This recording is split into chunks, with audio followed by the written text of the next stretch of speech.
I looked up Hyatt's, and I looked up Marriott's, I looked up Hilton's, and all of them are like, contact us because we're not open. Yeah. I mean, there'll be a local something we can stay at, and you just won't get points for the night. Like 5-star under with a crazy, yeah, we'll be fine. Okay. You're right. Then none of them are branded. You're listening to Dots, Lines, and Destinations, a travel podcast with hosts Stephen Seagraves, Fosma Moon, and Seth Miller. Hello, and welcome to episode 602 of Dots, Lines, and Destinations. I'm Stephen Seagraves, joined today by Mr. Seth Miller and Mr. Fosma Moon. Gentlemen. Evening. Good evening. We were trying to decide if we do this afternoon your time or evening your time. We ended up on evening. It's cool when we deal with things that are 3 hours apart, and is it going to be at 1:40, 4:30, or 7:30, and we just say 4:30 in the chat, and then don't bother with the time zone and hope for the best. We hope if we all show up. Yes. All right. Alaska made an announcement this past week. 2 new routes, Seattle to Paris and Seattle to Athens. I believe Athens is 3 or 4 times a week. And Athens is 3 in Seattle, and Paris is 5 for next summer. Okay, so 2 new routes. Are we excited? I don't know. You're the one who lives in the Pacific Northwest. I mean, one, I think I find it cool that they're doing some cool things. I feel like the attack on Paris will be met swiftly by Delta or Air France or KLM, whatever. Athens is interesting because I think it's the only West Coast route to Athens. I don't think there's anything else nonstop. Isn't United doing San Francisco? I don't think so. I don't think so. Yeah. They do. No, they made it. It's definitely only Pacific Northwest, if not the only West. They made a big deal out of that in the pitching. But 3 days a week for the summer season, and listen, we have talked far more than we should about why the hell does anybody go to the hottest places in the world for the summer. And Athens certainly qualifies, but sure, fine. Apparently people do. I think 3 days a week, summer seasonal, that one actually could do okay. I think it makes sense. I mean, even the 5 times a week Paris, I think, does fine. Yeah. I think there's decent demand to Paris. I know it's the easiest way to get to the rest of France. I think the biggest thing this tells us is that Alaska had success this year with the European routes. Rome and London. Yeah. They did okay. And Iceland. Or they have 787s coming and don't want to send them to Asia. I think if they're willing to go procure slots at these airports and go through the effort of going through the logistical work of setting up a station, that they feel like they are having success. Yeah, I mean, I think I would argue they feel like they will have success more than they are having success, and they don't have much of a choice because this is the path they've planned. Now, I'm not saying they haven't been successful yet. I don't have the numbers. I haven't seen it. I would be shocked if those transatlantic routes were profitable first year, even in the current environment, but especially in the current environment also, right? Like, coach demand has been fine. Premium demand has not shrunk at all, but also fuel costs. These are long trips. Right. But I think that if it was a risky proposition, I think they would be going to Madrid and not Athens because they can push on to Iberia for onward traffic. Yeah. And are they part of the JV? I always forget. No, they're not part of the JV right now. Okay. But they can still code share and push into Yeah. No, I'm wondering if they're sharing risk. I still think that one of Alaska's biggest blind spots is a JV partner across the Atlantic. I mean, and I think they could do better if they had one. I mean, I think that's the case for any airline. If they're a part of JV, they'll do better. Yeah, but they haven't. I guess we don't know if they're pursuing it, and I would hope they are. I mean, the question is AA and BA willing to share it? And will other regulators let them? Yeah. Yeah. Because it would be, I mean, an Iberia JV would be fantastic. Seattle, Madrid on either's metal. It'd be good for Alaska because it's better connectivity to Africa. Yep. Yeah. Right. But I'm interested to see what Delta does now because Delta's clearly feeling encroached in Seattle. And I think they're between Austin, Seattle, and Boston. They're starting to spread themselves too thin. Yeah, you think if they tried to go after Athens, you think they would start Seattle, Athens? I'm sure they'd try. Delta? Yeah. Yeah. I mean, it's a good question, right? Like, they're trying to do all this stuff and keep up at Seattle and make Seattle this big hub. They're so focused on Asia, though. And Asia's year round, not seasonal. That's the other question. Is what is Alaska going to do with these planes seasonally? Do you take a page out of the airliness playbook, which we talked about a couple weeks ago where they're sending their 330s now instead of across the Atlantic down into the islands and this med there for the winter. Does Alaska just start doing that and sending 787s full of tourists down to Cabo? Hawaii. I think Can they do Hawaii? Why couldn't they? Haven't we agreed that we're only anything that touches the islands is going to be marketed as Hawaiian? I guess they could though. It's Hawaiian cruise. But the planes are marketed as Alaska. Yeah. Paint one side Hawaiian, paint one side Alaska. We paint Pepsi on the third side. I mean, you could have Hawaiian on the inside just because the plane says Alaska. But the fact that Delta is starting Seattle Narita tells me they'll start Seattle Athens. And Air France does Seattle Paris, right? Yeah. Okay. So I mean, this was the CEO, Alaska CEO, and Delta also flies Seattle Paris. That's a double daily for the SkyTeam pair, right? Air France has an A350 on it. Delta has an A330 Neo on it. So there's a lot of lift already. Yeah, it's a lot. I mean, but the Alaska CEO has already kind of said, we're going after the top tertiary, I guess I would call them, routes out of Seattle to Europe. That's what he cares about. That's why they went after Rome, because it was like the top unserved market from the West Coast and from Seattle specifically. I mean, they see an opportunity, so good on them for chasing it. Yeah. Yeah. What were you going to say, Seth? I'm looking at Google Flights here because that was a faster way to check schedules, and there's a new bit in the details that they offer. So there's, the airline, class of service, flight number, and aircraft type, and then there's underneath checked bag for a fee, full refund for cancellations, free change, possible fare difference. These are sort of components of the fare booked. I'm like, free refund for cancellations? That doesn't seem right. I'm looking at one that's a one-way ticket offered for $1,174. And when I select it, $1,174 is basic economy, which does not come with changes or free refunds. There is main extra does offer full refundability, but it is not the price that is being offered. It's $210 more. And I'm wondering when someone's going to file a DOT complaint against Google Flights for misadvertising things. Oh, can you file a DOT complaint against Google Flights? Probably not. I actually think meta search engines do have some regulations around them, but at this point, can you file a complaint against anybody and actually expect anything to get done? It's fair. All right, let's talk about Asia a little bit. Sun Phua Quoc A330s. This is a Vietnamese airline. They bought up all the old, or maybe not all, but a bunch of the old American A330s. So those are finally, 5 years or 6 years after they were grounded in peak COVID, finally getting a new bit of action.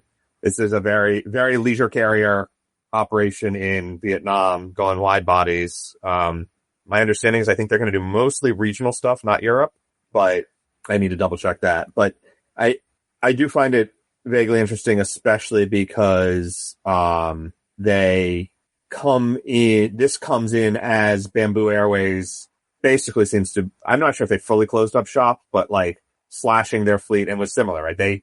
They grew rapidly in the late 2010s, acquired a whole bunch of airplanes. They were all random. The fleet was like the most random mishmash of stuff I'd seen in a long time. You didn't know which plane you were going to get, what config it was going to be. It was literally a billionaire looking to become a millionaire. I mean, everyone thought Bamboo was going to be like the carrier that kind of unseated Vietnam Airlines. And that just didn't happen. No. So you think Sun Phu Quoc is I think it's going to be very much I don't think it's trying to do the same thing as Bamboo did. I think they're going to stay very local, sort of regional stuff within Asia. Yeah. But I'm trying to find if someone's got more details on that, because I forgot to do my research.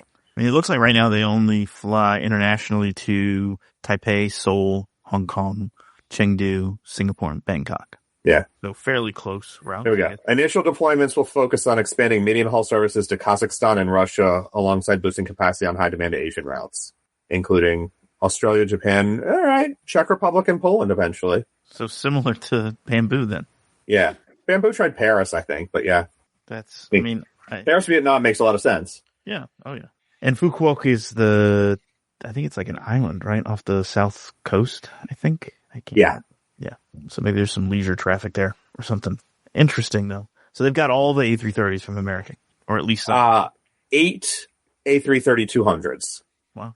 and serving as a, quote, operational bridge until the airline receives its first newly ordered Boeing 787-9s in 2031. So, plenty of time for them to experiment with wide body operations, a la Indigo, decide whether it actually makes sense or not, and see if some new delivery slots open up early next decade.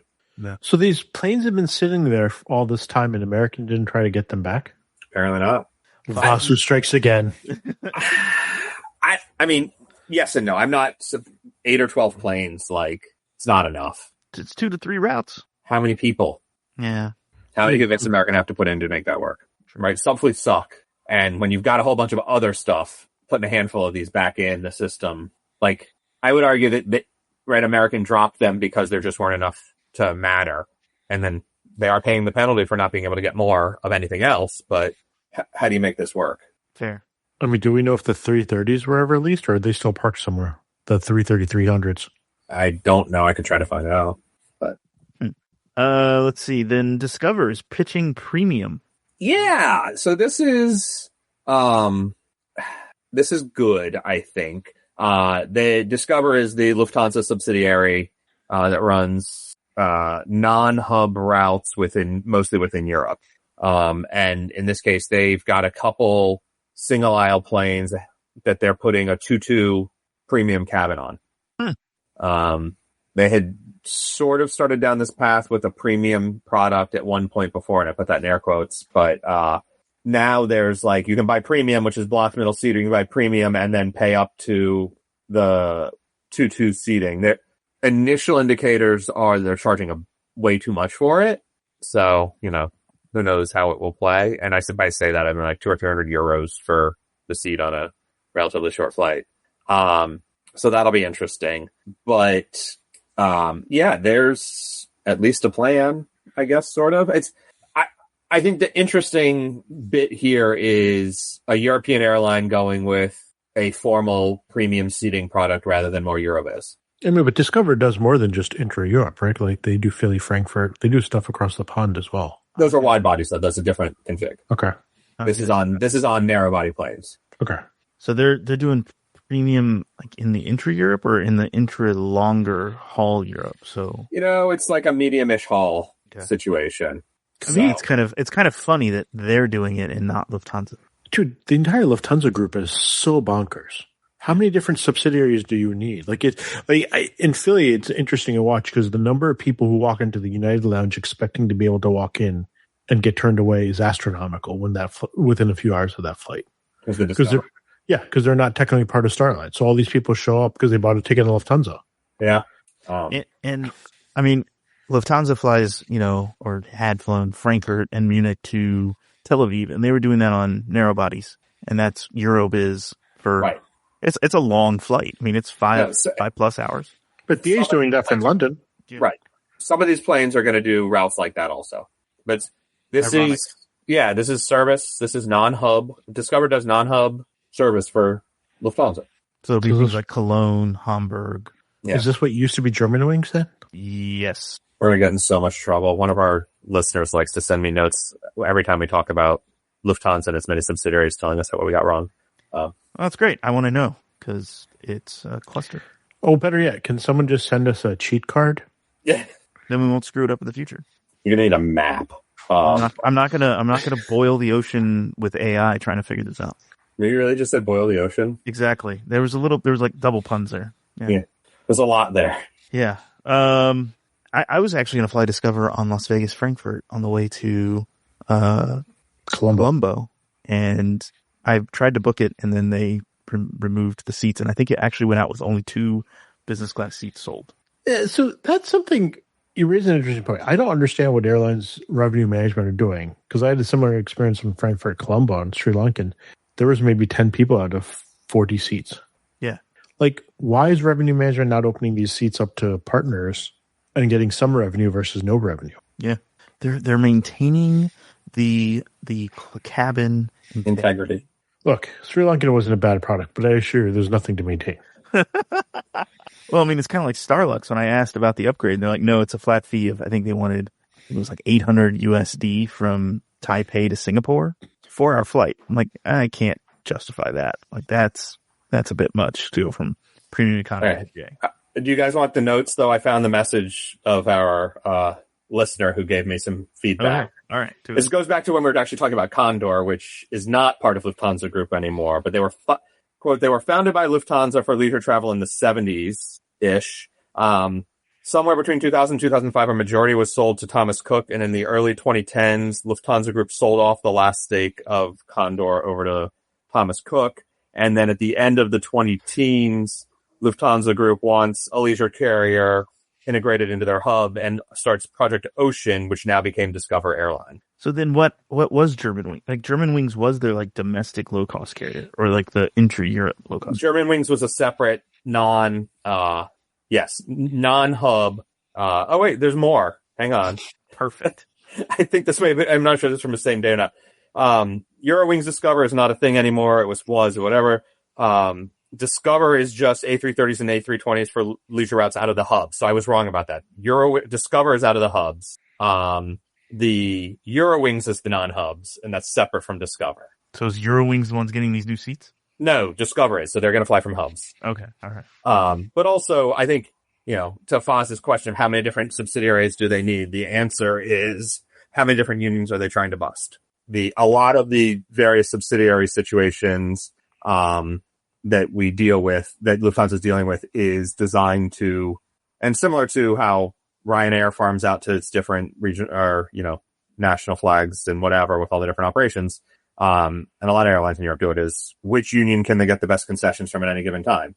But that's fine. The problem is, like, BA does that too, except BA from a customer standpoint is cohesive. Lufthansa's gone out of its way to make, from a customer standpoint, make them all isolated, including there's also Edelweiss, right? Yeah. In Zurich. And so from a customer experience standpoint, while both BA and Lufthansa are doing the same thing, BA is much more frictionless than Lufthansa is from a customer standpoint. They treat the subsidiary as like one world. Which BA subsidiary are you talking about, though? Like, they've got the only subsidiary, I mean, they run separate union groups out of Gatwick versus Heathrow, and then they've got the E90s at City. Yeah, so they've got Euroflyer, they've got Cityflyer, then even at Heathrow, you can tell because the flight numbers are different. Some of them are SHT versus BAW. For what? I haven't seen that. For shit. Yes, for a lot of the short haul stuff within England, it's SHT. Domestic? Yeah. Interesting. Do the planes cross? Those planes, though, would cross. I wonder if that's just a call sign thing, or if it's actually separate operations. There's no way they're dedicating planes just to the domestic operations. No, probably not. But I mean, even if you look at the three bases, Gatwick, Heathrow, and City, there are three different airlines at that point. But from a customer standpoint, you would never know. Yeah, no, agreed. Especially the Eurowings Discover, all the little non-alliance, non-normal subsidiaries is confusing. Let's talk about another premium product. The Points guy is claiming that Delta has said 80% of their F seats on the 44F A321s are sold. Allegedly, Joe Esposito said this in an interview recently. Yeah.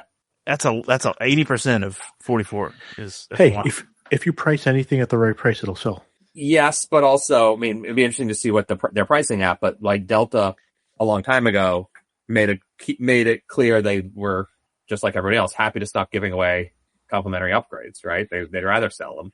But where are these planes flying? Right? I think it's just Vegas and LA, right?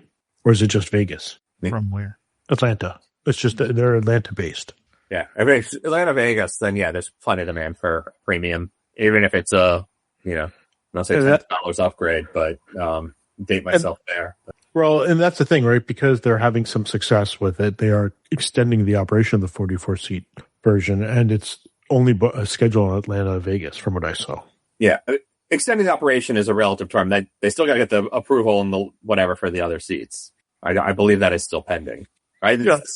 The same thing about United, where Kirby did an interview, I think CNBC published it last week, of trying to figure out what they're going to do with their MAX 10s now that they ended up putting the 321s on transcons instead of the MAX 10s, right? Because at one point, the MAX 10 was flagged for transcon service. They were going to have flatbeds. It was the Ascent 80 altitude was the seat. And Adient's changed names now and it's called something else, and the seat, whatever. But apparently United bought all the seats pending Boeing, assuming Boeing would actually deliver the planes and they're sitting in a warehouse. Well, I mean, look, extending the operation does mean they're not going to park the planes to take the engines off. Fair. All sorts of options. Yeah. I mean, what do you think United does then? Like, what do you think Kirby's going to do? Make Boeing pay for the seats. Yeah. Make Boeing pay for them? Going to fill a warehouse and Boeing will pay for it. They might still go on the MAX 10s, right? Like, it'll depend on what the demand. I mean, like it's very possible that the 321s do LA and San Francisco, and then they do like the old days, the other transcons with the MAX 10s. They've got so many 321s coming that they've announced they're putting these seats on. And we talked about this a few times of if you just put 321s on the transcons to San Francisco and LA, there's not enough capacity. And there's not really slots to operate more at LA and San Francisco or Newark. But have they said how many of the 321s are being configured in the Coastliner config? I thought they did at one point and it was like 25. It was a lot. It's way more than is needed just for San Francisco and Newark, or excuse me, San Francisco and LA to JFK and Newark. And I'm giving credit where due that theoretically JFK is coming.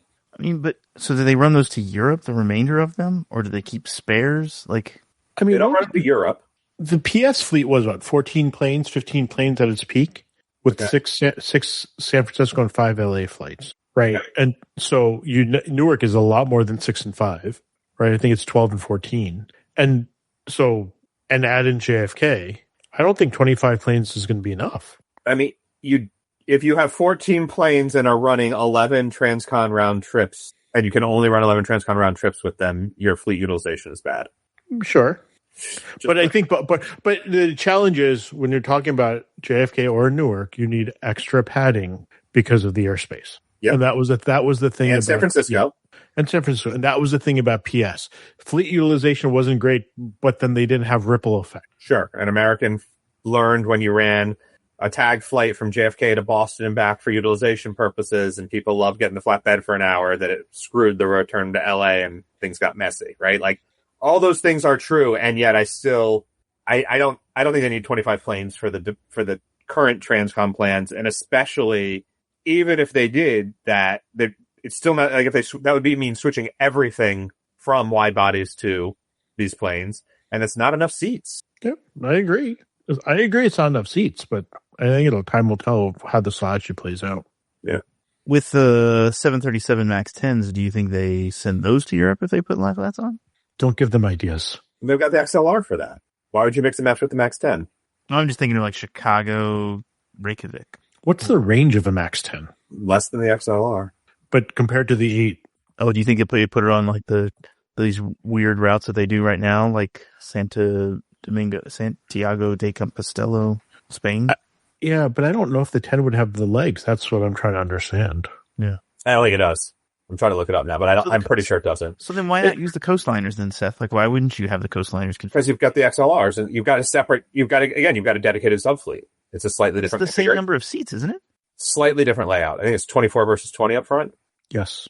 And premium economy is slightly different. It's close, but it's plus or minus 8 seats, I think. But they're similar, but different. And I think they may pull JetBlue and run some of them across the Atlantic when it makes sense to, because there's lower demand. But I think United is a slightly better setup in terms of planning for it than what JetBlue did with its Mint and trying to find places to put them.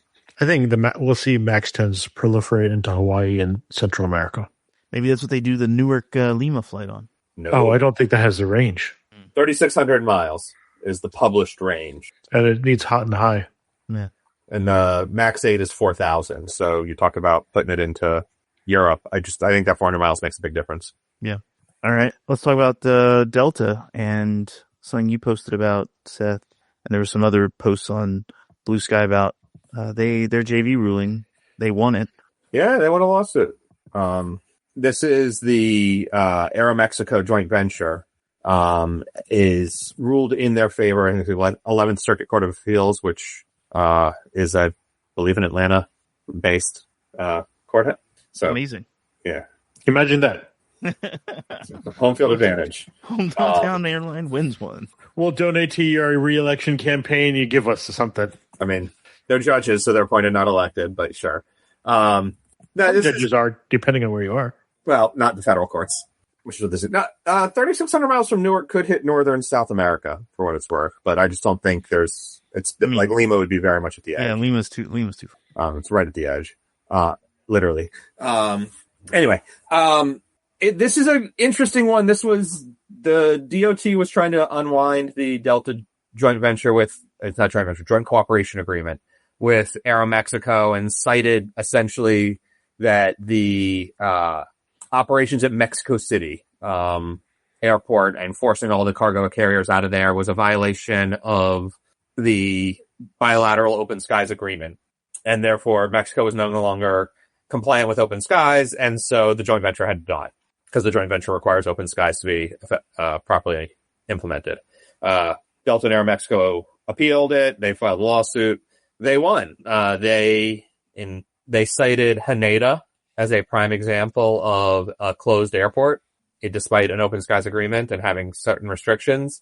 That proved compelling. There was also an argument made that the DOT should consider the entire national, nation to nation market, not just one single airport, because they did that for the initial analysis, but not the renewal. The DOT's counterpoint there was, we didn't reconsider the entire markets nation to nation because we found the one part where there was a problem because we've been watching this for 7 years and we know what the issue is. That did not impress the judges. I also would point out that the carve out for Haneda was agreed to by U.S. delegation when they were negotiating the contract, and a carve out for Mex was not. But what do I know? I would also argue there's no JV at Haneda. There's two. In Japan, I'm saying there's no Delta equivalent. Them saying. No, they're saying the ANA United or the JAL American deals are the same as in violation because they're saying it's comparable to Delta and Aeromexico because access to the one airport sucks, but the rest of the nation is open skies. So we should just ignore. If you're going to allow those two, you have to allow ours also. Except that they got preferential treatment at Haneda. So, this could have gone badly for them. They could have turned around and said, all right, well, then you don't get preferential treatment at Haneda anymore. Get out. Yeah. But I think I was reading that they are going to appeal it. The government's going to appeal it. Are they? But yeah, they said they're going to appeal it. But the question that I pose now, given our current administration, could they just cancel the open skies agreement? With Mexico? Yeah. Yeah, unilaterally say, never mind, we're cutting it off? Yeah. Could they? Yes. That would be very bad at so many levels. I'd like to believe they know better than to do that. That would kill American tourism into Mexico, essentially, right? Yeah. By air. Which is all of it. Not all of it, but all of it. 99% of it. It's a massive portion of high-value tourism. There's plenty of people crossing the road border, too, but a lot of that is workers. Yeah, it would be absurd and terrible, but yes, Foz, you're right. They could. That's one way of giving Delta the finger. Yeah. I got it. Yeah. I don't know. Vietnam. Let's talk about them. Vietnam Airlines at Munich. Kind of a crazy scenario. I think, Foz, we were coming back from Colombo when this happened, but they had a 787 overrun the runway, take off, have a tail strike, then return, and upon landing, shredded its gear, doing damage to the lower fuselage. It could have been very bad. You see the video of it, and it's kind of crazy by how much they overran. It's wild. Some of the pictures I saw, it looks like one of the brakes was not letting go or was intermittent. Was clamped? Yeah, I think it was the left brake. There's skid marks down the runway that are intermittent. Do you think it was braking while it was taking off? Yes. Huh. And apparently, I didn't realize this, the 787 does not have hydraulic brakes. It has electric brakes. Oh, interesting. Very interesting. They look like I don't know why they didn't slam on the brakes sooner. Maybe they did. I don't know. But they definitely were committed to taking off. Yeah, I thought maybe the plane was misconfigured or they put the wrong weights in or something for V1. I think part of at least what I was reading was the brake. One of the brakes was engaging from what it looks like. It was intermittent. So when you think about that, right, you're doing your takeoff roll, you're struggling to gain speed, then suddenly let's go and you're gaining speed. You're like, oh, everything's fine. Yeah, exactly. Right. And then it re-engages and then you're like, well, F. Now what? Yep. I think the German authorities are investigating now. You have any updates, Seth? No, I haven't seen any updates on it. It was pretty crazy though. Good times. Terrifying. And then lastly, Riyadh Air is adding Bangkok. It's the next destination. They've got a bunch of planes all of a sudden, so they got to start flying them. It's a hell of a route. Well, there's a lot of Thai labor that's coming into that part of the world. Yeah, true.